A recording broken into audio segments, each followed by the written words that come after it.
সম্পূৰ্ণ শুদ্ধ নহয়, কাৰণ বহু পুৰুষ সফল হোৱাৰ পিছতহে নাৰীৰ আগমন ঘটে।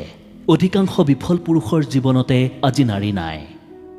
চুটি কাপোৰে নাৰীক বিজ্ঞানী নবনায়, পণ্যহে বনায়।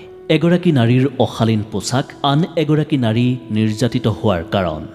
দেউতাৰ অৰ্থ সম্পদ নহয়, দেউতা থকাটোহে জৰুৰী। যি পৰিয়ালত টকাৰ যিমান অভাৱ, সেই পৰিয়ালৰ বান্ধোন সিমানেই অটুট থাকে।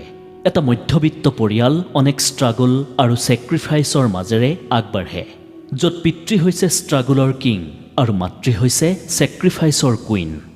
জীৱনক ৰঙীন কৰিবলৈ ৰঙৰ প্ৰয়োজন নহয়, প্ৰয়োজন হয় এটা ভাল সম্পৰ্কৰ। টকা কম থাকক, যোগ্যতা কম থাকক, কিন্তু আপোনাৰ ব্যৱহাৰ, আপোনাৰ আচৰণ, মানসিকতা এইবোৰ যাতে সুন্দৰ আৰু মাৰ্জিত হয়, কাৰণ এজন মানুহ হিচাপে আপোনাৰ ওচৰত থকা এইবোৰেই ডাঙৰ সম্পদ। মনত ৰাখিব।